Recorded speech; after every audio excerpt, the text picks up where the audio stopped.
રાતના 2 વાગ્યા હતા. ફોન અચાનક વાગ્યો. હેલો પપ્પા, આઈસીયુમાં છે, તું જલ્દી આવ. આ શબ્દો સાંભળતા જ રવિના હાથ કાંપવા લાગ્યા. પણ સાચો ઝટકો તો એને ત્યારે લાગવાનો હતો જ્યારે એને ખબર પડશે કે આ ફોન કોલ એની જિંદગી બદલી દેશે. રવિ અમદાવાદમાં પોતાની નોકરીમાં ખૂબ જ વ્યસ્ત હતો. પૈસો, પ્રમોશન, સફળતા એ જ એની દુનિયા બની ગઈ હતી. ગામમાં રહેલા માતા પિતાનો એ મહિનાઓ સુધી ફોન પણ ન કરતો. મમ્મી હંમેશા કહેતી, બેટા એકવાર આવી જા.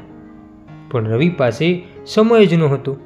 બાળપણમાં પપ્પા રવિ માટે બધું જ હતા. પોતાની જરૂરિયાતો છોડી એણે રવિને ભણાવ્યો. પોતાની જૂની ચપ્પલ પહેરીને પણ રવિને નવી ખરીદી આપતા. પણ આજે એ જ પપ્પા માટે રવિ પાસે ટાઈમપાસ બની ગયા હતા. રવિ હોસ્પિટલ પહોંચ્યો. આઈસીયુ બહાર મમ્મી બેઠી હતી, આંખોમાં આંસુ અને ચહેરા પર ભય. બેટા, તારા પપ્પા તને યાદ કરે છે. રવિ અંદર ગયો. પપ્પા બેડ પર સૂતા હતા, પણ આંખો ખુલતા જ એક સ્મિત આવી ગયું.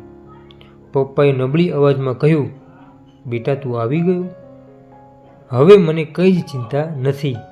રવિના આંખમાંથી આંસુ વહેવા લાગ્યા. એણે વિચાર્યું, હું એટલો બિઝી હતો કે આ માણસ માટે સમય જ ન કાઢ્યો. ડૉક્ટરે કહ્યું, આગામી 24 કલાક ખૂબ જ મહત્ત્વના છે. રવિ આખી રાત પપ્પા પાસે બેઠો રહ્યો. મમ્મીનું કંપતું હાથ પકડીને એણે સમજ્યું કે પરિવાર શું હોય છે. પણ કદાચ હવે મોડું થઈ ગયું હતું. સવાર થતાં જ હાલત ખૂબ ખરાબ થઈ ગઈ. પપ્પાએ રવિનો હાથ પકડીને કહ્યું, બેટા પૈસા બધું નથી, પરિવારને ક્યારે ભૂલતો નહીં. આ શબ્દો એના દિલમાં ઉતરી ગયા. થોડી જ વારમાં મશીનોનો અવાજ બંધ થયો. મમ્મી રડવા લાગી. રવિ શૂન્ય બની ગયો. એણે પપ્પાને બોલાવ્યા, પણ હવે જવાબ આપવાનો કોઈ નહોતો. દિવસ પસાર થયા. રવિ પાછો નોકરી પર ગયો અને હવે બધું ખાલી લાગતું હતું.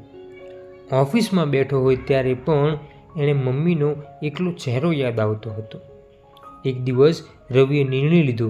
એણે નોકરી છોડીને ગામ પાછો ગયો.